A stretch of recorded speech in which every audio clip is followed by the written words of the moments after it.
Hello. I used to be international and now I'm national. Yes. I perceive myself very differently from how you perceive me. My sister says I look like the lady who's organizing the bake sale in the school, but only gluten-free and vegan. And you don't know what happens to the donations. I invested them in crypto. Yeah, people with monotonous voices like mine, they're often perceived as disinterested or apathetic. And that's correct. Yes. But last week I did something exciting. I went to the audition for the new Google Maps voice.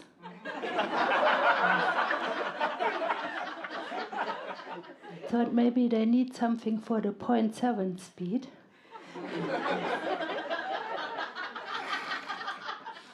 Little disappointing they didn't take me. But they were very flexible. Someone handed out pillows and someone sprayed some lavender mist, and now I'm hosting a sleep podcast. Yes. I want to ask an unrelated question just to get to know you. Is there anyone here who has someone in the family who's hard in hearing and never admits it? Make some noise. Hard in hearing. You. Yes. Who is it in your family? My grandpa. Your grandpa.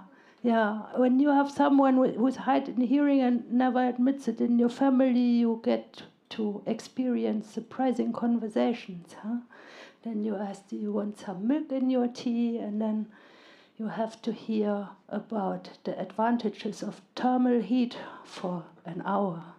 Yes. Yeah. Do you know, statistically speaking, it's more men than women who pretend they can hear but they can't? Yes. Do you know who made this statistic? It was me. Yeah, I did the statistic. In Cologne, where I'm from, they call me Statistics Nele, because I know so many numbers. Like, how much beer does a German drink on average in a year? 89 liters. Yeah, and how many tennis balls fit into one of those public buses? It's a secret. Yes. Lately, I think a lot about philosophy and the concept of time, because sometimes time passes really fast and sometimes very slow, but we cannot influence it. Like this morning, I was in the gym on the elliptical, and I think they manipulate the counter. Yes. The time goes really slow, and then accidentally I went backwards in the beginning. I don't know what this does to the calories. Yes. And going backwards is the poor man's backflip. So now I feel confident enough to apply for a job in the Cirque du Soleil. And if that doesn't work, someone told me I could be part of this documentary that they have on TV. Have you heard of it? Temptation Island? I think I would do really well there. Yes.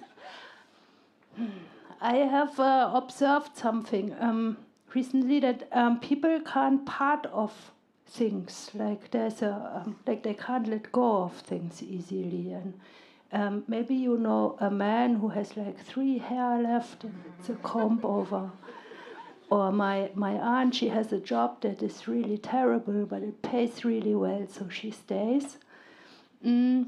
And I can't part from these small satchels of ketchup.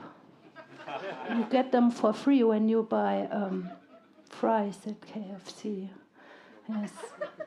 I call them multi-purpose because you can do a lot with them. Huh? On a bad day, It counts for 1 vegetable out of 5. And in an emergency, you can write happy birthday on a cake. My sister says it tastes umami. Yes.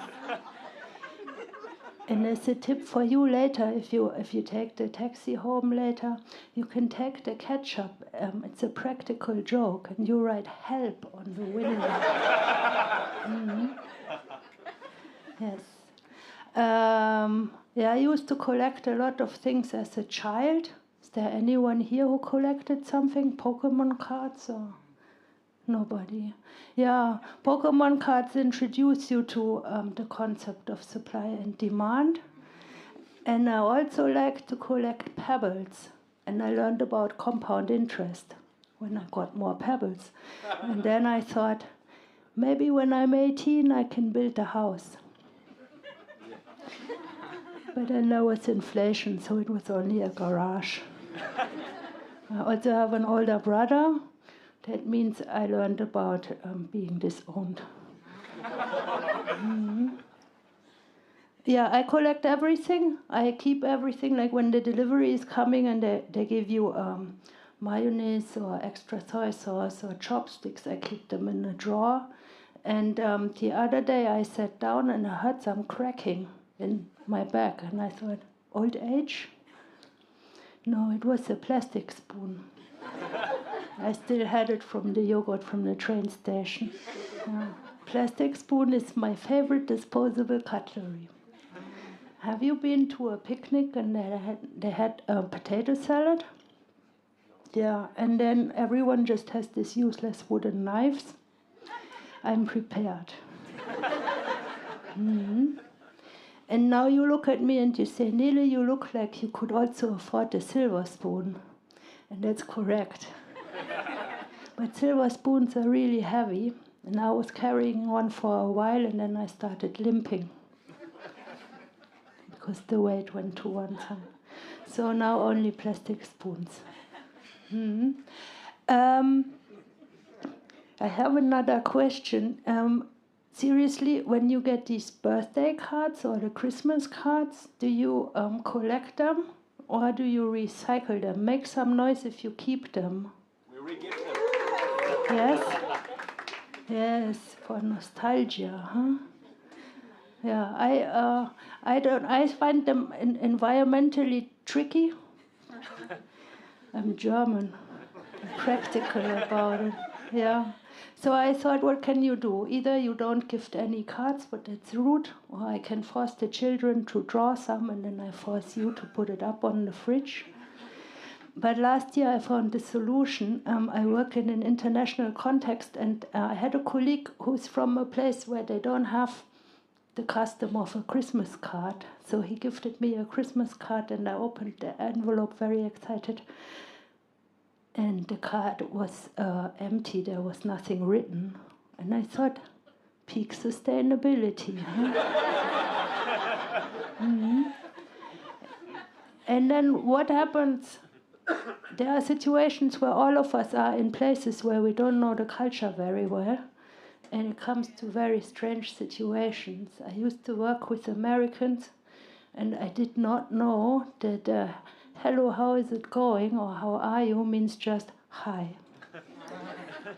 So I answered very long and earnest. Yes. And then the rumor was in the office that I'm on the autism spectrum. Yes. And then I was in France, and you know they have the cheese. It's round. You are meant to cut it like a birthday cake. I cut it however I felt, like an animal. Little anarchy.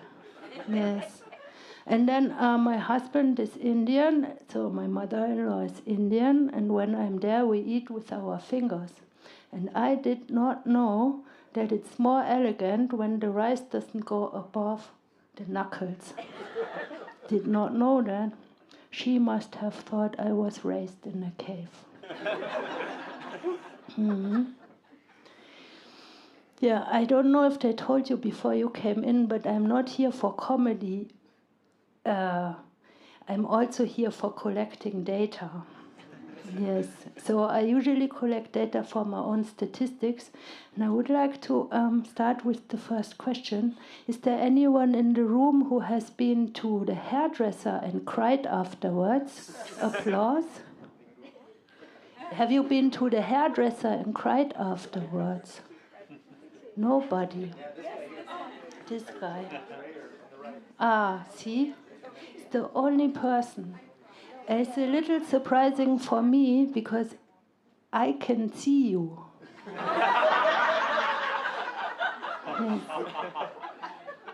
I mean, I'm really happy that you're all very confident. Have you have you ever asked for your money back? No, I just cried in silence. Me too. Last time I went home, I cried in silence, but I'm also a little optimistic. So the hairdresser took off 10 centimeters too much, but I told my sister to postpone her wedding for 8 months. I'm flexible like that. Mhm. When you go to the hairdresser, they often want to upsell you. They have like some special services they want to offer. Yes, and the hairdresser I went to, he wanted me to dye my hair, and I said no. But then he sold me like a shine treatment, and I come here with an educational purpose, so I have a public service announcement for you. These shine treatments are super dangerous. I cycled back home, and the policeman took me out of traffic because I was blinding everyone. Yeah. Now I have to do community service, yeah, in the sun tanning salon. Yeah, I don't like to go to the hairdresser, but I also don't like to go to the doctor. And you know, we rarely have the chance to go to the doctor in Germany. So when I'm on vacation, I take this with me. Maybe when you're on vacation, you buy a fridge magnet or a sun hat or something. But I go to the pharmacy and I buy everything prescription free.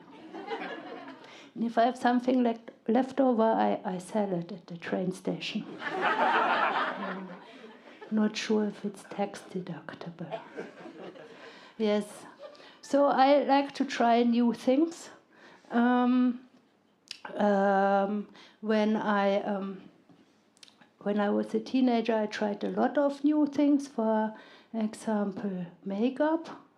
Sometimes it looked a little bit like an allergy, but I must say, the description also said camouflage for the desert, and they sold it as merch for the Dune film. I also like to try, when I was younger, for festive occasions, I like to try purple eyeshadow. But I no longer do this because my sister told me it looks like domestic abuse. Yeah. And I completely understand why people don't like to try new things. I went to the chocolate shop and pointed at the green ones, and I thought it was pistachio, but it was matcha. And later that day, I went to a buffet and took a big spoon of guacamole, and it was wasabi. My sinuses were relieved, but it didn't feel authentically Mexican. Yeah. Trying new things is hard. Maybe I can tell you about when I was living abroad, because a lot of you are abroad now, and when you live abroad, you learn a lot about yourself, huh? Because people mirror what you look like or feel like and are like, and I always thought I'm normal. And then I lived abroad, and then people told me I'm particularly tall, maybe a little big, and for a German, exceptionally temperamental. Yes. And yes, depending on where you are, you're suddenly tall or big or small or whatever, you know the feeling wherever you move to. And I used to live in a country where people were statistically more obese than in Kuwait. And you know, we women, we are socially trained to be small and don't take a lot of space. And I bought a T-shirt in 6 extra large there, and I was wearing it on the sofa today, and I felt like a tiny little mouse. Yes, it's my tip. Yes. I also lived in a different country where I was taller than everyone else and a little bigger, and the lady in the park said, "Are you walking here because you want to lose weight? You're fat." And I was a little sad, and I called my brother immediately. And he said, "If this happens again in your life, no matter where in the world, just sit on them." Yes. Yeah, careful. Yes. And because I look so exotic, people like to take pictures of me. Sometimes they ask, and sometimes they put all the family around me for comparison. Yeah, and as a memory. And sometimes they take secret pictures. And one time I was on an escalator and someone took a picture up my skirt. Yeah. And then I said, 10 euros, please. Because that's my passive income. Yeah. I call it analog OnlyFans. Yes, that was my time. Wish you a great night.